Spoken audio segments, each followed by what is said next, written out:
ఎందుకంటే నన్ను నేను ఎందుకు తెలుసుకోవాలి? నేను భగవద్గీతలో చెప్పారు. ఆ, నే ఆ, ఈ సృష్టిలో ప్రతిదీ ఆ పరమాత్ముడిలోని భాగమే అంటున్నారు. అటువంటప్పుడు నేను ఆ భగవంతుడిలో భాగమైనప్పుడు నన్ను నేను ఎందుకు తెలుసుకోవాలి? నేనేమైనా నా యొక్క ఈ మోక్షము మరి వాటికి మాట అవసరమే లేదు కదా. ఎందుకంటే మోక్షము ముక్తి అంటే ఆ భగవంతుడిలో కలవడానికే కదా. సో మరి అటువంటిది నేను ఆల్రెడీ కలిసేసానన్న సంగతి భగవద్గీతలో మరి శ్రీకృష్ణ పరమాత్మ చెప్పారు. మరి అటువంటిది మళ్ళీ ఎందుకు ఇంకా నేను తెలుసుకోవడం? ఇదేమన్నా ఆ ఏదైనా గొప్ప సైన్స్ మనం ఏదో కనిపెట్టడానికి అని అంటే దీనికి ఏమనిపిస్తుంది అంటే నాకు ఆమ్, మన కష్టాల కోసం కష్టాలు వెళ్ళిపోదానికి తెలుసుకోవాలా? దేనికోసం తెలుసుకోవాలి? ఏదైనా రీజన్ ఉండాలి కదా మనకి తెలుసుకోవాలి అని అంటే. అసలు నిజం చెప్పాలంటే మనము మనమే ఆ ఆత్మస్వరూపం ఆ పరమాత్మ స్వరూపం తెలుసుకున్న మనుక్షణం మనకి ఇంత ఇంత అవసరం లేదనమాట. సో ఈ ఇంత ఆ, ఆ, చా చాలా సంతోషం అండి మీరు పీస్ఫుల్గా ఉన్నందుకు. వెరీ నైస్ పార్వతి గారు. Keep it up. సో ఇందుకనే ఈ ఆనందం కోసమే మనని మనం తెలుసుకోవాలి, ఈ సంతోషం కోసమే మనని మనం తెలుసుకోవాలన్నమాట. మరి జ్ఞానం కోసం మరి తెలుసుకోవాలని కొంతమంది అంటుంటారు కదా. అంటే ఈ జ్ఞానం ఎలా తెలుసుకోవాలి? ఎంతవరకు తెలుసుకోవాలి? అంటే ఒకటి ఏమైనా కొలమానం ఉండాలా మనకి కదా. ఇవన్నిటికీ ఫస్ట్ అసలు మనం ఎందుకు తెలుసుకోవాలి? నా సంతోషం గురించి తెలుసుకోవాలా? పక్క వాళ్ళ సంతోషం గురించి తెలుసుకోవాలా? నేను భగవంతుల్లో కలిసిపోతున్నానని తెలుసుకోవాలా? నా కష్టాలు తీరాలని తెలుసుకోవాలా? మరి ఎందుకు తెలుసుకోవాలి? అంటే అసలు అలా అని చెప్పి మెడిటేషన్ కూడా ఎందుకు చేయాలి మనం? అంటే మా శంకరాచార్యులు వారు అన్నారు, ఆమ్, ఆ, కొంచెం ఆ, కొంచెం గంగాజలం గుక్కడి గంగాజలం తాగితేనే ఆమ్, మనకి ఆమ్, మనకి ముక్తి వస్తుంది, ఆ భగవంతుడి యొక్క జ్ఞానం కలుగుతుంది అంటున్నారు. అలాగే కొంచెం ఆ, ఒక్క ఒక్క స్టాంజా ఒక్క పద్యం భగవద్గీతలో తెలుసుకోగానే వస్తుంది అని అంటారు. అటువంటిది మెడిటేషన్ మొత్తం సిక్స్త్ చాప్టర్ అంతా కూడా ధ్యాన యోగమే. అంటే అంతటి ఇంపార్టెన్స్ ఇచ్చారన్నమాట మెడిటేషన్కి. అంత ఇంపార్టెన్స్ ఇచ్చిన మెడిటేషన్ మనని ముక్తి వైపుకి తీసుకెళ్తుందా? భగవంతుడిని మనం తెలుసుకునేందుకు చేస్తుందా? ఎందుకు చేస్తుంది? ఏంటి దీని యొక్క ఏంటి అని అంటే ఇవన్నీ కూడా దీనికి ఒక ఉదాహరణకి మన జ్ఞానం వైపు నుంచి స్టార్ట్ చేద్దాం. మనం మొదటగా జ్ఞానం ఏమంటుందంటే ఆ, మ్, అభ్యాస వైరాగ్యంతో, అంటే భగవద్గీతలు కూడా చెప్తున్నాను అనమాట, అభ్యాస వైరాగ్యంతో మనం ఉద్ధరించుకోగలం.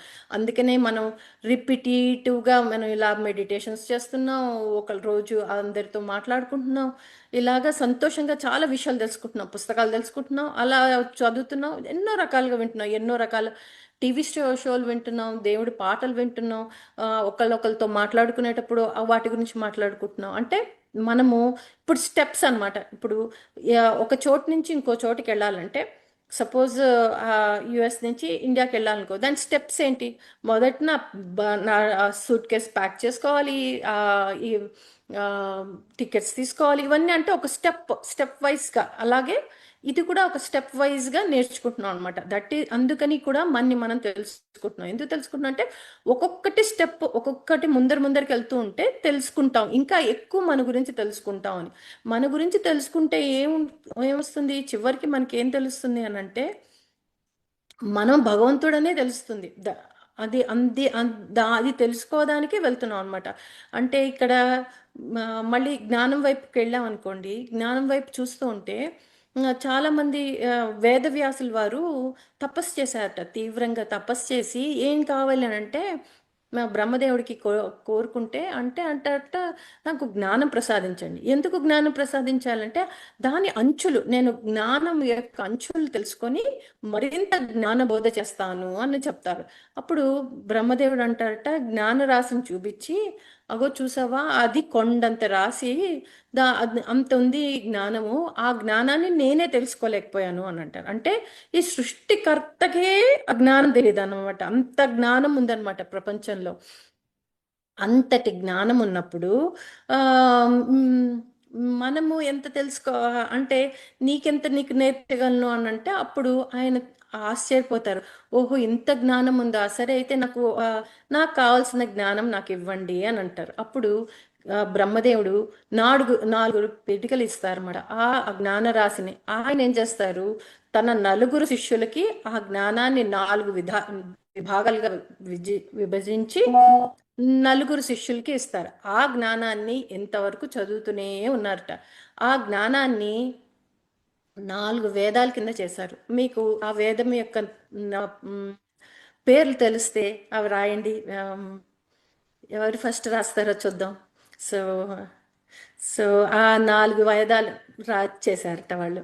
అంటే అంత జ్ఞాన సంపద ఉందన్నమాట.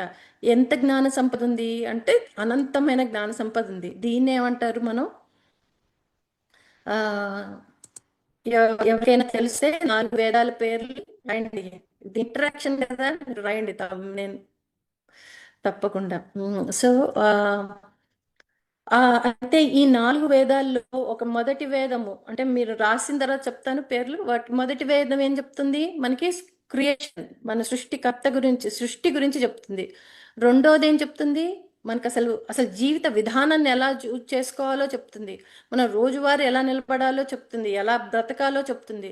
మూడవది ఏం చెప్తుంది, మనము రోజు ఎటువంటి క్రియ చేయాలో చెప్తుంది అనమాట.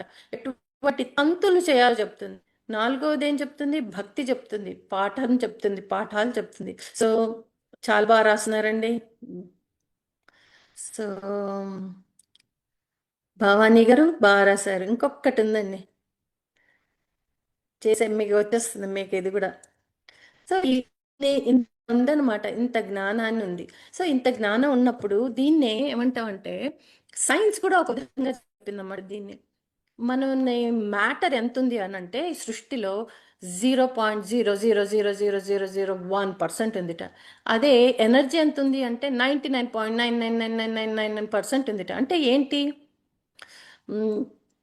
అంటే ఇంకా అంటే ఏంటి అంటే దీని సైన్స్ ప్రకారంగా చూస్తే ఏంటంటే, మనకి కనిపించేదంతా మ్యాటర్, కనిపించిందంతా ఎనర్జీ కింద ట్రీట్ చేస్తుంది. అంటే మన అంత ఎనర్జీ ఉంది అంటే మన సృష్టిలో బోల్డ్ అంత ఎనర్జీ ఉంది, కానీ మనం కొంతవరకే తీసుకుంటాం అనమాట. మనకి ఎంత ఎందుకు అలా తీసుకుంటామో మన యొక్క వికారాలు చదువుతూ ఉంటే మన దాని గురించి తెలుసుకుంటున్నప్పుడు మరింత లోతుకి వెళ్దాం. ఇంకొక ఒక్కటి ఉందండి, ఎవరైనా రాయగలరా? భవానీ గారు 3 వేదాలు రాసేశారు పేర్లు. శ్రీముఖి గారు రాసేశారు. Very good, nice. సో దీన్నే అందుకనే బాబా గారు ఏమంటున్నారంటే, జ్ఞానం అనేది ఎలాంటిదంటే ఎంతవరకు ఉపయోగించుకోవాలంటే, మన కాళ్ళల్లో ముళ్ళు గుచ్చుకుంటే అందులోంచి ఎలా అయితే తీస్తామో, ఎలా అయితే తీసి ఇంకో ముళ్ళుని పారేస్తామో అంతటి మట్టుకే జ్ఞానాన్ని చూసుకోవాలి. అంటే మన కాళ్ళల్లో గుచ్చుకున్నది ఏంటి, ఒక అజ్ఞానం అయితే దానిని ముళ్ళు తీసి బయటికి పడేసేదే జ్ఞానము. అంటే మన లోపల గుచ్చుకున్నది అజ్ఞానాన్ని తీసేనట్టుకు మట్టుకు మాత్రమే మనము జ్ఞానాన్ని ఉపయోగించుకోవాలి. వన్స్ మనకి అది జ్ఞానం వెళ్ళిపోగానే ఇది ఇన్స్టంటేనియస్గా మనకి మనకి మన జీవితం యొక్క పరమార్థము మనం మనం మనం ఏంటో మనకి అవగతం అవుతుంది. అంటే ఇక్కడ ఏం చెప్తున్నారు అంటే, మనం ఒక మనకి మామూలుగా నాలుగు వేదాలు, 4 వేదాలు అడుగుతున్నట్టున్నారు, చెప్తాను నేను. 4 వేదాలు, ఋగ్వేదము అది మనకి సృష్టి యొక్క రహస్యాన్ని చెప్తుంది, సృష్టి క్రియేషనే చెప్తుంది అనమాట. అసలు యాక్చువల్గా అధర్వణ వేదం ఏం చెప్తుందంటే హీలింగ్ చెప్తుంది. హీలింగ్ మనము రోజువారీ జ్ఞానం గురించి చెప్తుంది, రోజువారీ జీవితాన్ని గురించి చెప్తుంది.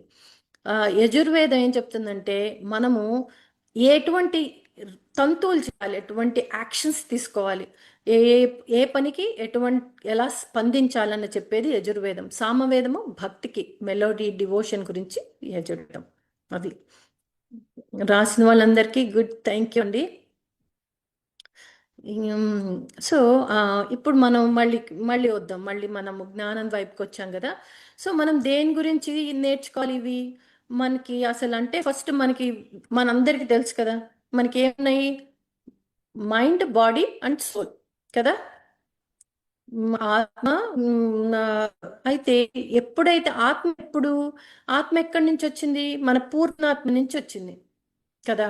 అంటే పూర్ణాత్మ నుంచి వచ్చింది అని అంటే ఇక్కడ మనం ఏం చెప్పారు దానికి ఎగ్జాంపుల్ కింద, మనము ఒక యాపిల్ పండు అనుకుంటే పూర్ణాత్మ యాపిల్ చెట్టే.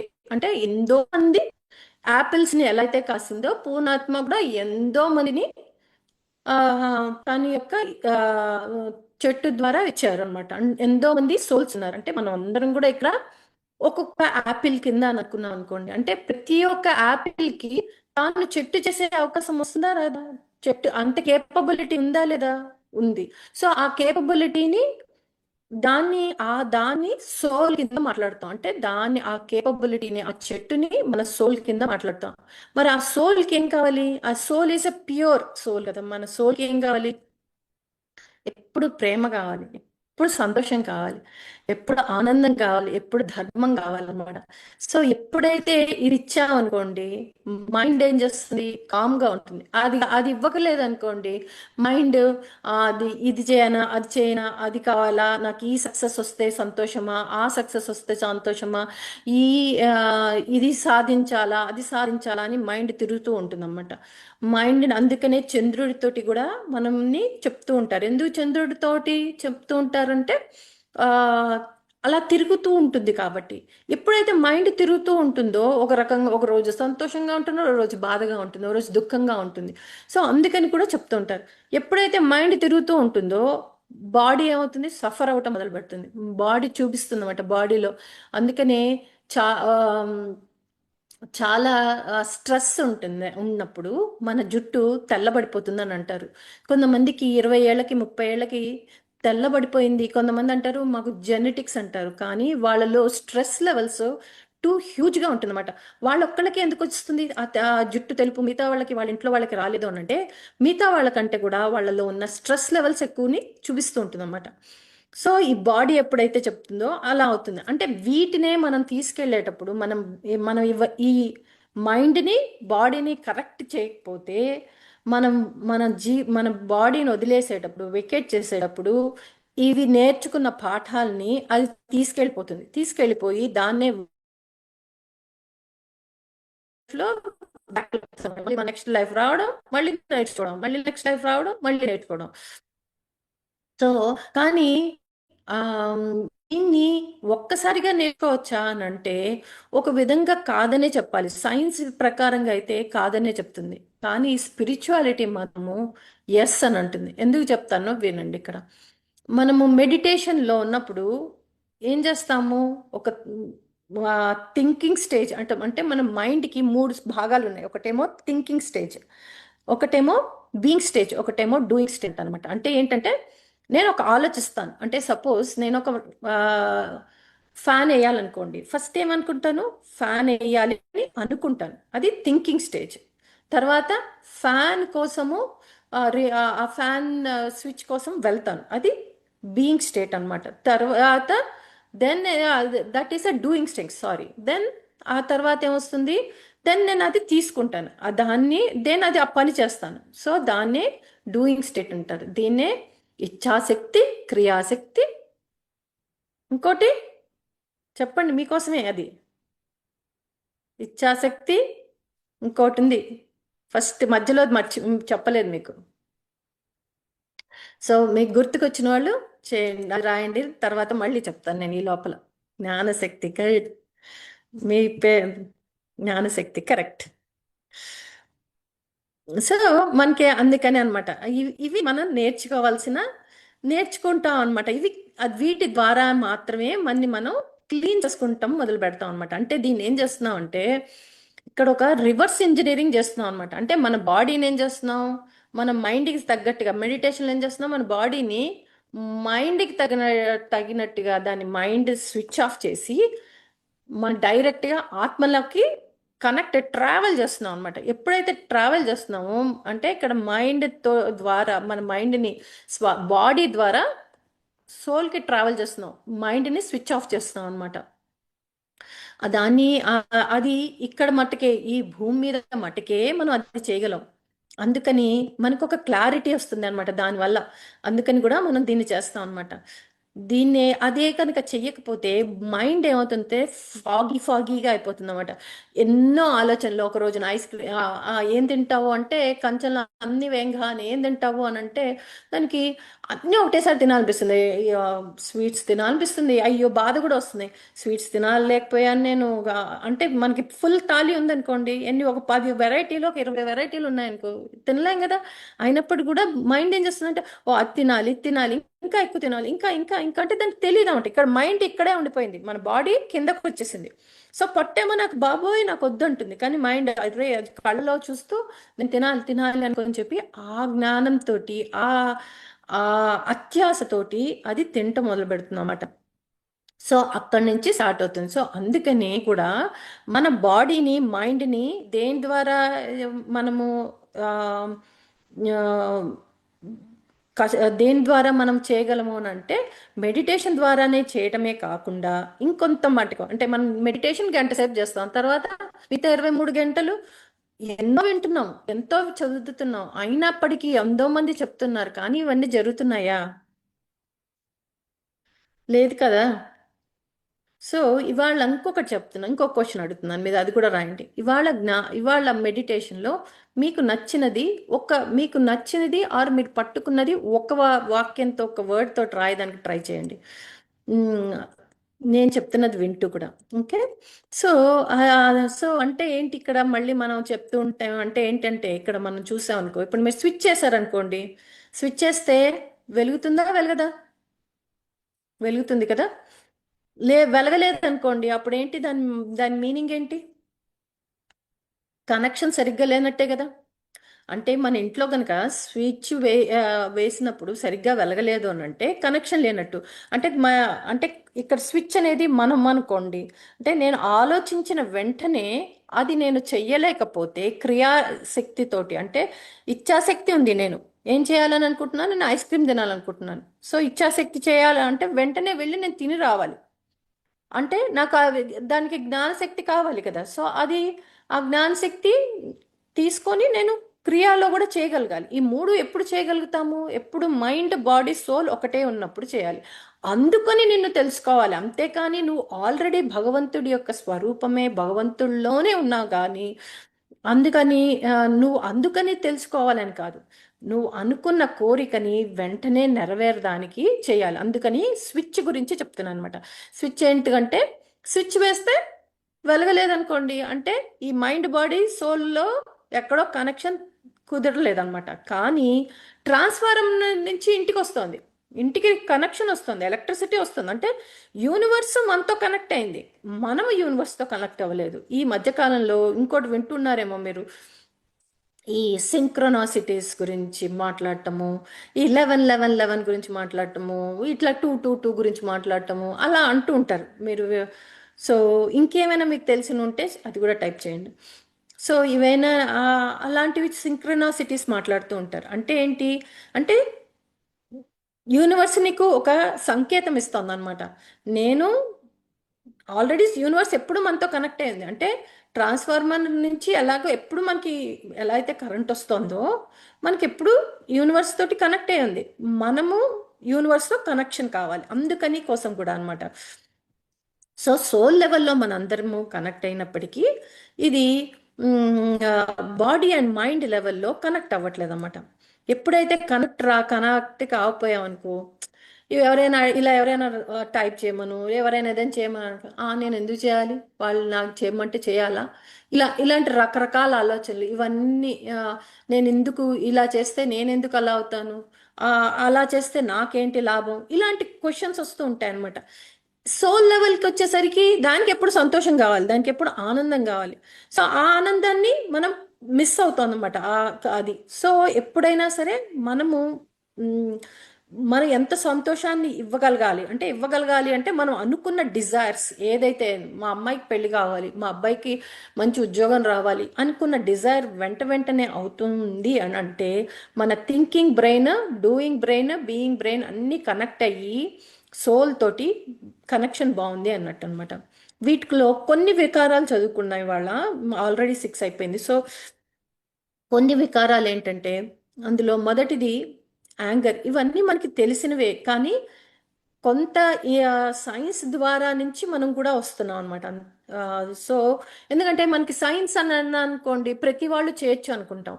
అదే గనక స్పిరిచువాలిటీ ఏదైనా ఉందనుకోండి, మనం ఏమనుకుంటాం అంటే ఓ రామకృష్ణ పరమహంస, ఆ, లేకపోతే ఆ, రామకృష్ణ పరమహంస, లేకపోతే మన చాలా మంది ఉన్నారు, యోగా అందనంద గారు వాళ్ళు, వీళ్ళలాంటి వాళ్ళు చేయగలరు, మనం చేయలేము అని అనుకుంటూ ఉంటాం అనమాట. సో అందుకని కూడా సైన్స్ని తీసుకొస్తున్నాం అనమాట. యాక్చువల్గా ఇప్పుడు మీరు చూసారనుకోండి, కోపం గురించి మాట్లాడేటప్పుడు కుక్క దాని తోక తొక్కిన, కాలు తొక్కిన ఏమంటున్నది? భయ్ భయ్ భయ్ అని అరుస్తుందా లేదా? అంతేగాని పోన్లే పాపం మీరు తెలియక తొక్కినట్టున్నారు, ఏమనుకో పర్లేదులేండి, నేను మిమ్మల్ని క్షమిస్తున్నాను అని అంటుందా? అందు కదా.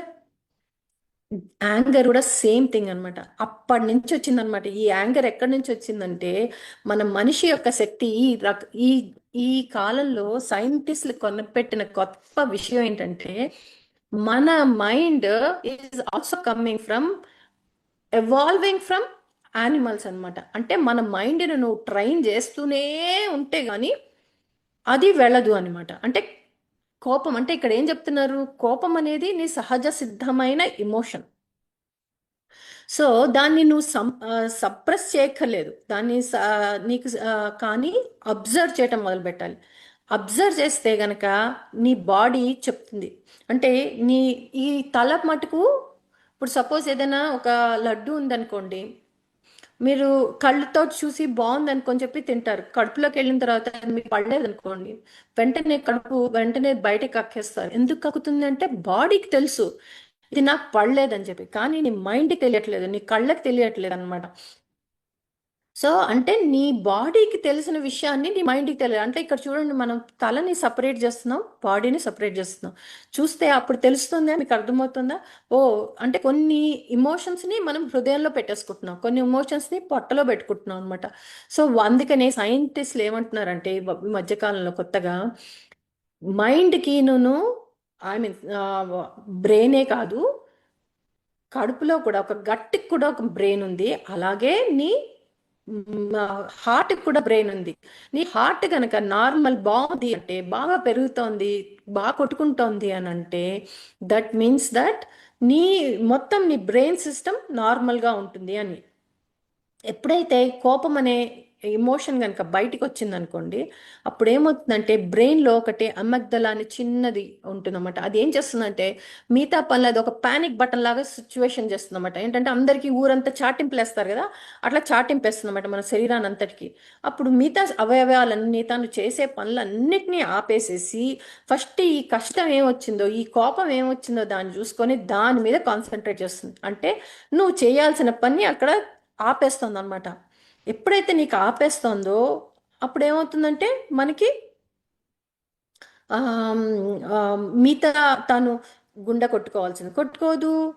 ఇవన్నీ ఎప్పుడైతే అయినాయో స్లోగా స్లోగా మనకి బాడీలో ఎఫెక్ట్ ఇస్తుంది. బాడీకి ఎప్పుడైతే ఎఫెక్ట్ ఇస్తుందో, అంటే బాడీ ఏం చెప్తోంది, ఇది నిజంగా బాడీకి ఎఫెక్ట్ ఇస్తుందా? కాదు, మన యొక్క ఆలోచనలని మనం సరిగ్గా కంట్రోల్ చేసుకోలేక అది నీకు బాడీలో ఆ అవయం కింద, ఆ ఇమోషన్ కింద చూపిస్తుంది. దీన్ని కూడా ఏమంటారంటే ఇమోషనల్ ఎడిక్షన్స్ అని అంటారు. అంటే మనం ఇంతవరకు తాగుడు వాటి గురించే మాట్లాడాం, కానీ ఈ ఇమోషనల్ ఎడిక్షన్స్ కూడా ఇదే అనమాట. అంటే ఒక కోపమైన మనిషి తాను ఎందుకు ఎక్కువ కోపంలో ఉంటాడు అని అంటే, బికాస్ అతనికి తన బౌండరీస్ని ఎవరో క్రాస్ చేశారు అని అనుకుంటాడు అనమాట. అంటే తాను ఒక బౌండరీస్ని పెట్టుకున్నాడు అనమాట. ఇందులోంచి దీనికి ఎగ్జాంపుల్ కూడా చదువుదాం. సో ఈ బౌండరీస్లోంచి దాటకూడదు, అలాగే నా యొక్క నీడ్స్ని, అంటే నా యొక్క అవసరాలని కూడా కలవలేదు, సరిపోలేదు, కుదరలేదు, అప్పుడు ఆ మనిషికి కోపం వస్తుందన్నమాట. అంటే దీనికి ఒకసారి ఒక చెప్తాను చూడండి. మనము దూర్వాస మహర్షి గురించి మనం వింటూనే ఉంటాం. ఆయన ఆయన యొక్క కోపమైన ఇమోషన్ని తాను అంబరీషుడి మీదకి చేర్చారు. అంటే అంబరీషుడి గురించి కథ వినే ఉంటారు కదా. అంబరీషుడు ఏకాదశి రోజున ఉపవాసం చేశారు. మొన్నాడు పొద్దున్నే ఆయన దూర్వాస మహర్షి వచ్చారు, లేట్ అయిపోతోందని చెప్పి మళ్ళీ నెక్స్ట్ తిథిలో, ద్వాదశి తిథి లోపల గడియల లోపల తినేయాలన్న తాపత్రయంతో అంబరీషుడు మంచినీళ్ళు తాగారు. సో ఆయనకి ఏమైంది, దూర్వాస మహర్షికి కోపం వచ్చింది. అంటే ఇక్కడ ఏమైంది, తన యొక్క సెల్ఫ్ కంట్రోల్ని, అంటే బౌండరీస్ని ఎక్కడ దాటారు, అంటే బౌండరీస్ అంబరీషుడు ఏమని ఎక్స్పెక్ట్ చేస్తాడు, దూర్వాస మహర్షి ఇక్కడ తాను ఒక మహర్షి, తాను వచ్చేంత వరకు ఆయన వెయిట్ చేయాలి. ఆయన ఒక కింగ్ కాబట్టి ఆయన వెయిట్ చేయాలి. వెయిట్ చేయడమే కాకుండా ఆయన యొక్క అవసరాలు, అంటే తన శారీరక అవసరాలు కానీ మానసిక అవసరాలు కానీ తన యొక్క గొప్పతనాన్ని పొగిడే ఆ శక్తిని ఇవ్వలేదు అన్న దాని మీద కూడా ఆయనకి కోపం వచ్చింది. అంటే ఇక్కడ చూస్తే ఇక్కడ ఆ ఈ కోపాన్ని ఎక్కడ సంబంధించిన విషయము, ఓన్లీ దూర్వాస మహర్షికి సంబంధించింది. ఇక్కడ అంబరీషుడికి పెద్ద అక్కడ ఆయన అసోసియేట్ అవ్వాలి. ఆయన యొక్క టైంలో అయిపోలేదు అన్న దాంతో ఆ వ్రతం అయిపోలేదు కాబట్టి ఆయన తాగుతున్నారు. ఇక్కడ ఆయనని అవమానించినట్టు కాలేదు అనమాట. ఎప్పుడైతే ఆయన చెయ్యలేకపోయారో, అంటే అంబరీషుడు ఆయన తన యొక్క తాను సర్ప్రెస్ చేయలేదు, అలా అని చెప్పి తిరిగి కోపం చెప్పట్లేదు. తాను స్థిరంగా ఉన్నాడు అనమాట. నేను నమ్మిన సిద్ధాంతం కరెక్టే అని స్థిరంగా ఉన్నారు. కానీ అటువైపు ఏం జరిగింది, దుర్వాస మహర్షికి తన కోపాన్ని కంట్రోల్ చేయలేకపోయిన విషయాన్ని వచ్చిందన్నమాట. అందుకని విష్ణు వచ్చి అప్పుడు దీన్ని మిటిగేట్ చేశారన్నమాట. తన ఆలోచన శక్తిని కూడా చంపుతుంది. అంతే, అవును, ఆలోచన శక్తిని, అంటే కోపం అనేది ఒక ఎమోషన్ అనుకున్నా కదా, ఆలోచన శక్తే కాదు, మొత్తం తన అవయవాలు చేయాల్సిన పనులన్నిటినీ ఆపేసి ఆ కోపం మీదనే ఫోకస్ పెడుతుంది అన్నమాట. సో అది దాని వల్ల కూడా. సో అందుకని అనమాట అక్కడ. కానీ మీరు ఇక్కడ చూస్తే విష్ణు ఏం చేశారు, ఇక్కడ విష్ణు ఎటువంటి బౌండరీస్ని సాటిస్ఫై చేశారు, ఆయన వచ్చి దుర్వాస్ మహర్షికి తానే సారీ చెప్పాడు. నా యొక్క నా యొక్క భక్తుడు ఇది భరించలేడు కాబట్టి నీ కోపాన్ని నేను స్వీకరిస్తున్నాను అని చెప్పి ఆ ఆ యొక్క ఏదైతే నానా జీవుల నుంచి ఎలా అయితే పుట్టాలని అని అంటున్నారో ఇవాళ నేను తీసుకున్నారు ఆయన.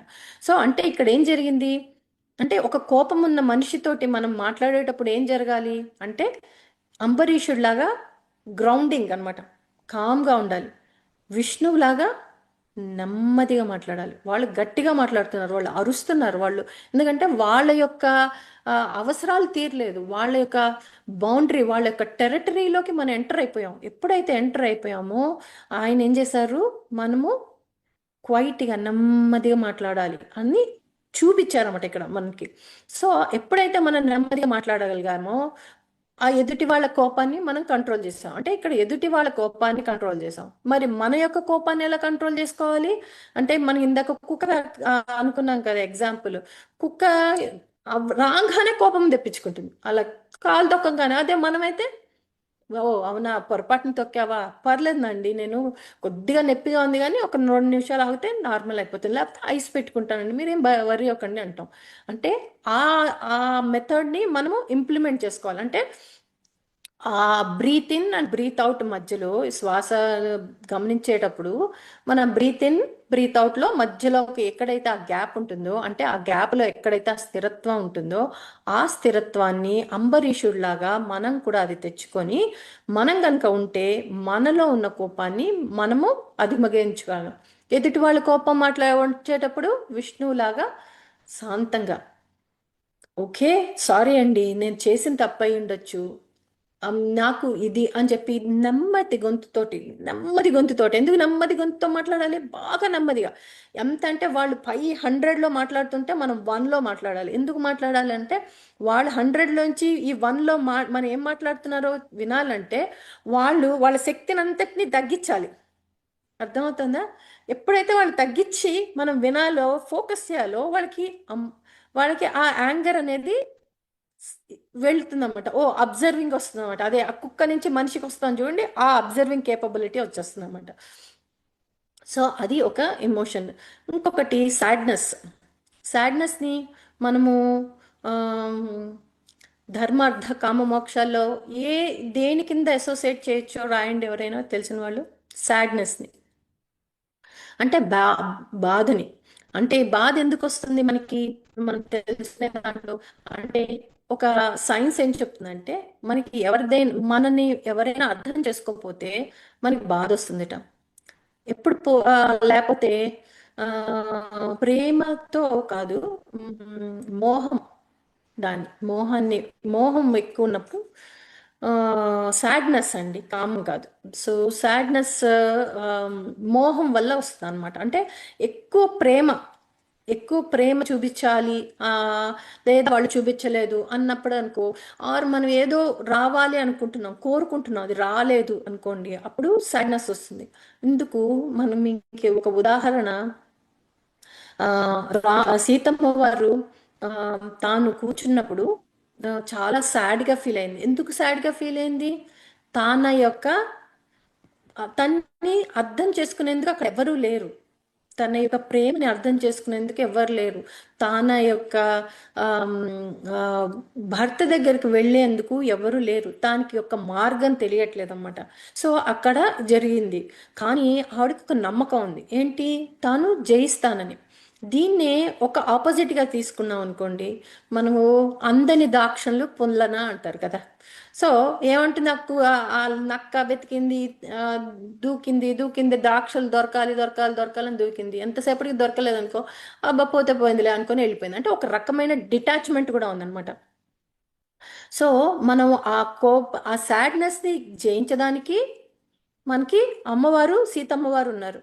అది అదే కనుక మోహంలో పడిపోయాం అనుకోండి, దాన్ని వదిలించుకోవడానికి ఆ నక్క యొక్క అందని ద్రాక్షలు పొల్లన అనుకొని మనం వదిలేసేసి వెళ్ళొచ్చు అనమాట. అంటే దీన్ని ఏంటంటారన్నమాట, ఇందాక మనం అనుకున్నాం కదా, మైండ్ అయితే చూస్తుంది అంతే, కానీ మైండ్ చూస్తుంది తప్పితే దానికి ఏం తెలియదు, దానికి ఆత్రం ఎక్కువ అంతే.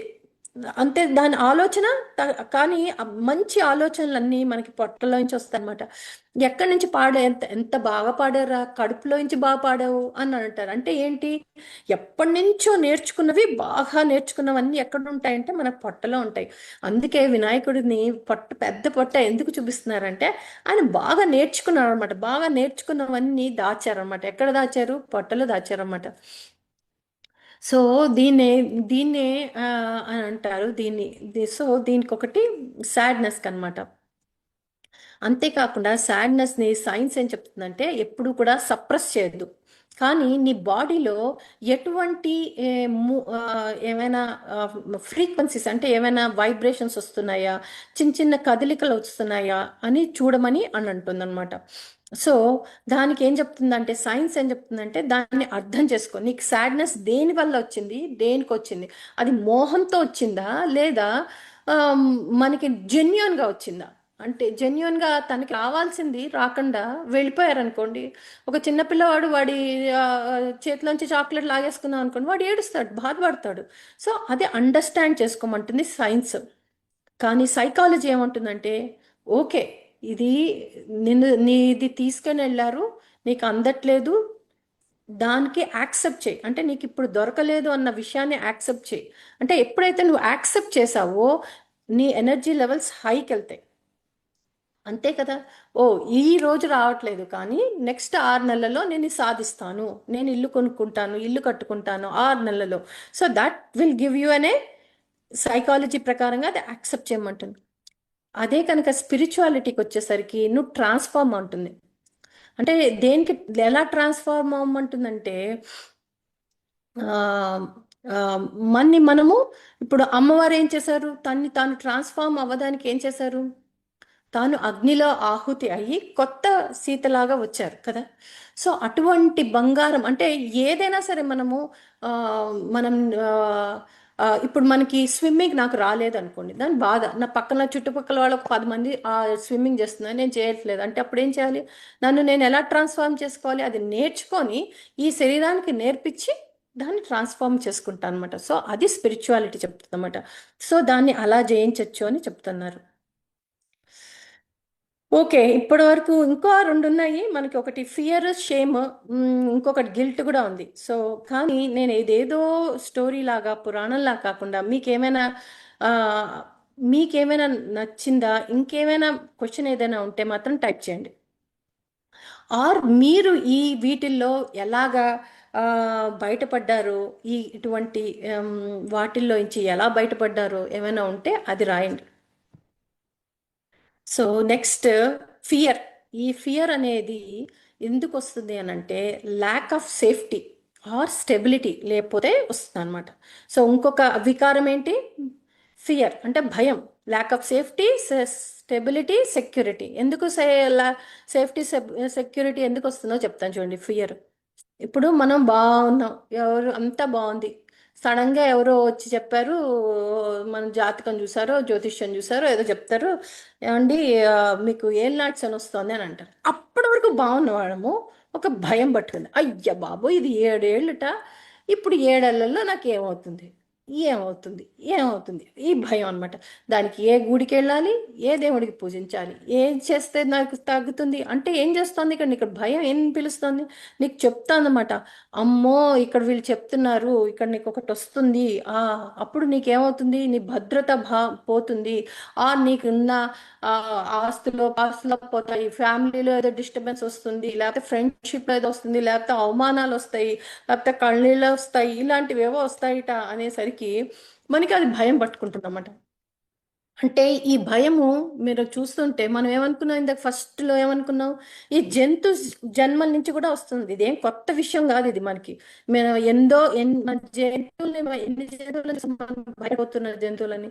సో అంటే ఆ జంతు యానలో నుంచి వస్తున్న ఈ భయాన్ని మనం తొలగించుకోవడానికి మన వంతు మనం ఏం చెప్పుకోవాలి, ఓకే ఈ భయం వచ్చింది, ఎందుకు, ఏం నచ్చిన వల్ల వచ్చింది అని అంటున్నాడు, అతను చెప్తున్నాడు.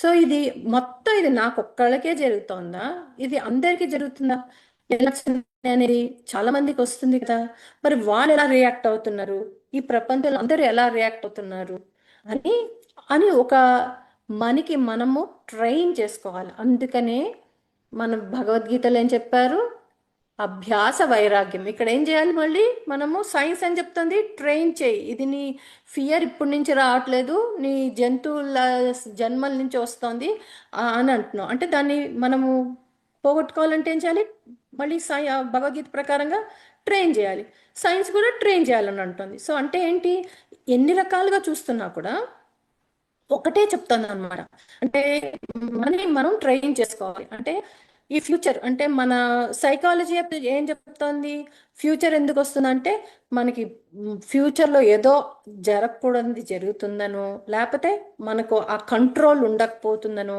అని చెప్తూ ఉంటుంది అన్నమాట. దానివల్ల కూడా వస్తుంది అని అంటున్నారు. సో దీన్ని కూడా మనం ఎలా చేయాలి, మళ్ళీ అగైన్ ట్రైనింగ్. సో అంతేకాకుండా ఇంకా కొంతమంది చూస్తారా, మనం సొసైటీలో పిల్లి ఎదురొస్తే మంచి జరగదండి అంటాడు. అరే వాడు పిల్లి ఎదురొస్తే మంచి జరగదు అంటే ప్రతి వాడికి కొంత పిల్లలే పెంచుకునే వాళ్ళకేంటి. సో అంటే ఇలాంటి సొసైటీ నుంచి మనకి తెలియకపోయినా కొంతమంది మనకి పంపించేస్తూ ఉంటారు. కొంతమంది చెప్తుంటారు, లేదండి ఈ మన సంఖ్యాశాస్త్రం కరెక్ట్ అండి, మనకి అది కరెక్ట్ అండి, ఇది కరెక్ట్ అండి, జాతకాలు కరెక్ట్ అండి, జ్యోతిష్యాలు కరెక్ట్ అండి, అన్నీ కరెక్ట్ అండి. అంటే ప్రపంచంలో మళ్ళీ మనం మొదటి మొదటి దాంట్లోకి వెళ్ళాలి. మళ్ళీ మనం జ్ఞానం అనేది అనంతము, ఈ జ్ఞానం అనేది కరెక్టే, వాడు చెప్పింది కరెక్టే, కానీ ప్రతిదీ మనకు వర్తిస్తుందా అంటే కాదు. బ్రహ్మదేవుడికే ఆయన కొంచెం నేర్చుకున్నారు, ఆ కొంచెంలో వేదవ్యాసుల వారు 18 పురాణాలు రాసి ఎన్నో చేసిన ఆయన 4 వేదాల కింద విభజించారు. అది ఇంతప్పటి వరకు ఇంకా నేర్చుకుంటున్నారు, అంటే ఇంత జ్ఞానం ఉంది కదా ప్రపంచంలో, అవన్నీ మనకి వర్తిస్తాయని ఏంటి. అందుకని కూడా ఈ భయాన్ని వచ్చినప్పుడు మొదటి మనం తెలుసుకోవాల్సింది ఏంటి అంటే, అసలు ఎక్కడి నుంచి వస్తోంది ఈ భయం అంటే, ఓ ఈ వీళ్ళు చెప్పడం వల్ల వచ్చింది అని, అంటే ఈ జాతకాలు జ్యోతిష్యులు చెప్పడం వల్ల వచ్చింది, అది ఎంతవరకు నిజము, మనకి ఎంతవరకు వర్తిస్తుంది, దీన్ని ఎవరైనా వేరే ఎలాగైనా దీన్ని అధిగమించారా, ఇలాంటి అవేర్నెస్ తెచ్చుకోవాలి. ఎప్పుడైతే అవేర్నెస్ వచ్చిందో మనకి ఇవన్నీ పోతాయి. అంతేకాదు చాలా మంది ఇది ఒక్కటే కాదు, ఎన్నో రకాలు ఉన్నాయి. ఇప్పుడు దిష్టిలు అంటారు, లేకపోతే ఇంకో రకంగా భయపెట్టిస్తూ ఉంటారు అనమాట. అంటే ఇవన్నీ భయం ఎక్కడుంటుంది, మీరు ఆలోచించండి, భయం అనేది, దిష్టి అనేది ఎక్కడుంటుంది, ఇంటి బయట ఉంటుంది కదా, ఇంటి బయట ఇంట్లోకి దిష్టి తగలకుండా బయట పెడతారు, అంతేగాని ఇంట్లో నుంచి అనుమానం కూడా భూతమే, కరెక్టే. సో ఈ ఇంటి బయట పెట్టేది మన ఇంట్లోకి తీసుకురాకూడదు కదా, ఆ భయాన్ని మనం బయట పెట్టాలి, ఇంటి బయట పెట్టాలి. అంటే ఇల్లు మనకి ఇక్కడ మన మన శరీరంలో ఇల్లు ఎక్కడుంది? మనమే కదా, మన శరీరమే కదా నేను ఇల్లు కదా. మన మైండ్, బాడీ, సోల్ అనుకున్నాం కదా. వీటి లోపల పెడితే బాధ మళ్ళీ మనకే కదా బాధ. మనకే రకరకాల భయాలు మనమే కదా క్రియేట్ చేసుకుంటారు. అంటే ఇది దీన్ని హిందూయిజం ఎలా చెప్తుందంటే, ప్రతి రిలీజియన్ చెప్తున్నది ఏంటంటే, ఇది భయం అనేది కేవలం ఇగ్నోరెన్స్ వల్లనే, అంటే మనకి తెలియని విషయం వల్ల మాత్రమే భయం వల్ల కదులుతుంది. అంతేకాని భయం ఊరికే రాదు అని అంటారన్నమాట. ఇప్పుడు మీరు ఆలోచించి చూడండి, మీరు కూడా ప్రహ్లాదుడి స్టోరీ చూసాం అనుకోండి. ప్రహ్లాదుడి స్టోరీ చూస్తే వాళ్ళ నాన్న అన్ని రకాలుగా ఇబ్బంది పెట్టాడు, ఆ అబ్బాయి ఎందుకు భయపడలేదు? అంటే నమ్మాడు, నా గురువు ఉన్నాడు, నా దైవం ఉన్నాడు, నన్ను నమ్ముతాడు అని, నన్ను సేవ్ చేస్తాడు అని. ఇక్కడ మనకేంటి, మనకి కూడా మన గురువు ఉన్నారు, మనకి అది ఉంది. అంతేకాకుండా మనలో ఉన్న ఒక ఆత్మశక్తి కూడా ఉంది. ఓకే, నాకు కష్టం వచ్చింది, సరే ఫైన్, వస్తుంది, లేకపోతే సరే నేను దానికి ప్రిపేర్గా ఉంటాను, దాన్ని నేను ఎదుర్కొంటాను, ఆ నేను తెలుస్తాను అన్న దాంతో ఆ వికారాన్ని తొలగించుకోవచ్చు. సో ఇంకొక వికారము ఉన్నది ఏంటంటే షేమ్. షేమ్ అనేది అంటే సిగ్గు అనుకోవచ్చు, లేకపోతే ఫీలింగ్ బ్యాడ్, ఆర్ నేను అన్నిటికీ సరిపోను, అబ్బాయి నేను చెప్పడానికి సరిపోనండి, నేను ఇలా పాట పాడడానికి అందరిలో నేను పాడలేనండి, నాకు సిగ్గండి, నేను భయం అండి, నాకు ఆ, అవసరం, నేను అందుకు తగిన దాన్ని కాదండి, అలా మాట్లాడుతూ ఉంటారు చాలామంది. ఇది షేమ్ అనేది చాలా సోషల్ విత్డ్రాల్స్ వల్ల కూడా వచ్చే బాధ అనమాట ఇది. సో ఎందుకంటే నేనే తప్పు చేశానను, నాకు నాకు ఇది వీలవ్వలేదను అన్న జరుగుతుంటుంది అన్నమాట. కొంతమంది దీంట్లో డిప్రెషన్కి వెళ్ళిపోతుంటారు. కొంతమంది అదే 10,000 మందిలో మాట్లాడండి అని అన్నాం అనుకోండి, అప్పటి వరకు బాగా మాట్లాడుతూ ఉంటాడు. 1000 మందిలో మాట్లాడండి అంటే వాడికి యాంగ్జైటీ వచ్చేస్తూ ఉంటుంది అనమాట. ఓ, ఇంతమంది నన్ను ఏమైనా అంటారేమో, నవ్వుతూ ఉంటారేమో, నేను సరిగ్గా చెప్పనేమో అన్న ఆలోచనతోటి అది అర్థం పర్థం లేని ఈ ఓవర్ థింకింగ్ అని కూడా అనొచ్చు దీన్ని. దానివల్ల కూడా ఆ, ఈ ఇది వస్తుంది. ఇది ఇప్పటి నుంచే వచ్చిందా మళ్ళీ కింద, అంటే మనం ఇది మిగతావైతే మనం నమ్ముతాం, ఫియర్, యాంగర్ ఇవన్నీ అయితే జన్మలు, కుక్క జన్మలు అంటే యానిమల్ లైఫ్ నుంచి వచ్చిందంటారు. మరి ఈ షేమ్ మనకి యానిమల్ లైఫ్ నుంచి వచ్చిందా? కాదు, ఇది సొసైటీ నుంచి వస్తుంది అనమాట. ఇది సొసైటీలో ఏమవుతుందంటే ఆ, ఎవరో ఎక్కిరిస్తారు, ఏం బాగుందండి మీ చీరను, ఏం బాగుందండి మీ ముక్కను, ఏదో అంటారు వాళ్ళు, ఏదో ఒకటి. అది వాళ్ళు ఎందుకన్నారో అది మనకు అనవసరం, కానీ అది అనేసరికి ఆ వాళ్ళు, ఓ నాకు సరిపోనేమో, నేను ఐఎమ్ నాట్ వర్త్ ఇట్ ఏమో, నాకు ఇది నాకు కుదరదేమో, నేను ఏదైనా తప్పు చేస్తున్నానేమో, నేను అందరికిలాగా సరిగ్గా ఉండనేమో అన్న ఒక కంపారిజన్ వచ్చేస్తుంది అనమాట. దాన్నే సోషల్ కంపారిజన్ అంటారు. లేకపోతే ఒక్కొక్కసారి ఫ్యామిలీ, ఒకసారి కల్చరల్గా కూడా. ఇప్పుడు చూడండి, కొన్న వేరే కంట్రీస్ మన క్రికెట్ ఆడుతున్నప్పుడు కూడా మనం చూస్తూ ఉంటాం, ఒక్కొక్క కంట్రీ వాళ్ళు ఒక్కొక్క రకంగా బిహేవ్ చేస్తారు. ఎందుకు? వాళ్ళ కల్చర్ అది నేర్పిస్తూ ఉంటుంది అన్నమాట. అది ఆటోమేటిక్గా అది వాళ్ళకి ఆ కాన్ఫిడెన్స్ ఉంటుంది అనమాట. కొంతమందికి ఆ కాన్ఫిడెన్స్ రాదు, ఎందుకంటే అది కల్చరల్గా ఫ్యామిలీ నుంచి కూడా వస్తున్నది అనమాట. ఇప్పుడు దాన్నే అంటారు చూడండి, మనం గుజరాతీ వాళ్ళు, మార్వాడి ఫ్యామిలీస్ వాళ్ళ నుంచి వచ్చిన వాళ్ళు బాగా బిజినెస్ చేస్తారంటారు. ఈ షేమ్ కూడా something we are getting it from our ancestors, or something coming from, ఏదో ఒకసారి ఏదో జరిగి ఉంటుంది, ఒక ఇన్సిడెంట్, అది బలంగా గుచ్చుకుపోయి ఉంటుంది అన్నమాట. ఆ బలంతో దాన్నే మనం అనుకుంటాము. ఇలాంటి కొన్ని భయాలు ఎంత లోతుకు వెళ్ళిపోయి ఉంటాయంటే తరతరాల నుంచి పాస్ అయిపోతూ ఉంటాయి అనమాట. వాటిని మనంతట మనమే ప్రయత్నపూర్వకంగా తీయాలి. తీయకపోతే ఏం జరుగుతుందంటే మనము ఆమ్, ఈ భయాలతోటి, ఈ అనుమానాలతోటి, ఇటువంటి షేమ్గా, అంటే నేను నేను సరిపోను, నాకు వర్త్ కాదు, నాకు ఆ విలువ లేదు అని మనమే తగ్గించుకుంటూ ఉంటాం అనమాట. దీన్నే అందుకనే దీన్ని గుర్తించుకోవాల్సిన విషయం ఏంటంటే, భగవద్గీతలో కూడా చెప్తారు ఈ విషయాన్ని. తప్ నువ్వు అనంటే నువ్వు చేసిన మిస్టేక్స్ కాదు, నువ్వు అంటే నీ ఆలోచనలు కాదు. నువ్వు అంటే నువ్వు చేసిన తీవ్రమైన గాయాలు కాదు. నువ్వు అంటే నువ్వు చేసిన తప్పులు అసలే కానే కాదు. నువ్వు చేసంటే పాపాలు అసలే కాదు. నువ్వు చేసిన పుణ్యాలు అసలే కాదు. నువ్వు అంటే భగవంతుడే అని దేవుడు క్లియర్గా చెప్తూ ఉంటారన్నమాట. ఈ విషయాన్నే మనము మనము ఒక ఎరుకతోటి మనం తెలుసుకునేవలసిన అవసరంతో మనం తెలుసుకోవాలి. అందుకనే దీనికి పురాణం యొక్క గాథతో వెళ్ళాలి అని అంటే మనకి చెప్పాలి అంటే అహల్యామాత గురించి చెప్పుకోవచ్చు. ఎందుకంటే పాపం ఆవిడ సోషల్ రిజెక్షన్స్కే కదా బాధపడింది. ఆవిడ సోషల్ రిజెక్షన్ వల్లనే ఇటువంటిది జరిగిందనమాట. సో అందుకని కూడా ఆవిడ యొక్క చరిత్ర గాథను తీసుకొని మనము బయటపడిపోవచ్చు అనమాట. నెక్స్ట్ ఇంకా మిగిలిందేంటి, ఇంకా ఇంకా చాలా ఉన్నాయి కానీ ఒకటి ఇంకొకటితోటి ముగిచ్చేద్దాం. రెండు, అది కూడా ఎక్కువసేపు తీసుకొని. గిల్ట్ అంటే ఏంటంటే ఎవరు వేరే వాళ్ళు పక్క వాళ్ళు ఏదో అనుకుంటారని, ఏదో బాధపడతారని, వాళ్ళని మనం ఏదో అన్నామని చెప్పి, లేదా నేను చెయ్యాల్సినంత చెయ్యలేదేమో అన్న ఆలోచనతోటి ఆ గిల్ట్లో ఉండిపోతూ ఉంటారు. ఇవి కూడా బాగా మనని కుంగిదీసేస్తూ ఉంటాయి మన జీవితాలని. దీన్ని కొంతమంది ఒక్కొక్కసారి సైకాలజిస్టులు ఏమంటారంటే, ఈ పాఠాన్ని నువ్వు నేర్చుకున్న పాఠాన్ని నువ్వు సరిగ్గా ఎగ్జిక్యూట్ చేయలేదు కాబట్టి కూడా నువ్వు గిల్ట్ కింద మారుతుంది అని కూడా అంటారన్నమాట. సో ఆ గిల్ట్ని కూడా మనము ఇందాక భగవద్గీతలో చెప్పినట్టు మనం ఆ గిల్ట్ కాదు, మన మన identity is not that guilt. అందుకే రమణల మహర్షులు చెప్పిన వాటిని ఆలోచించావు అనుకోండి, నువ్వెవరు అంటే నేను తల్లిని, నేను తండ్రిని, నేను ఉద్యోగస్తురాల్ని, కూతుర్ని, చెల్లిని, నా పేరు స్వరాజలక్ష్మి, ఇలా ఇవేవి నేను కాదు కదా. నేను అంటే ఏంటి, ఆ పూర్ణమైన అది కదా. సో అందుకని ఇటువంటి వికారాలని మనకి మనమే తెచ్చి పెట్టుకొని నేర్చుకున్నాం. వీటిని ఈ నేర్చుకున్న వాటిని మనం వదిలేయటమే మనం తెలుసుకోవడం. అంటే మనం వీటిని ఎప్పుడైతే మనం వదిలేస్తున్నామో మనము వెంటనే, అంటే మనం చెయ్యాల్సిన పని దీన్నే అంటారు, దీన్నే చెయ్యాల్సిన పనులన్నీ చేసేసిన వాళ్ళని నిర్వికారులు, నిర్లప్తులు అని కూడా చెప్తారన్నమాట. ఏంటంటే చేయాల్సిన పనులన్నీ చేసేసాం, అన్నీ నాకు నేర్చుకోవాల్సినవన్నీ నేర్చేసుకున్నాం. ఎందుకంటే నేను సంపూర్ణురాలిని. ఎందుకంటే భగవద్గీతలో చెప్పాడు, నేను భగవంతుడిలోని స్వరూపాన్ని అని తెలుసుకుంటే మనం తెలుసుకున్నట్టే. సో ఇక్కడితోటి ఆపుతున్నానండి.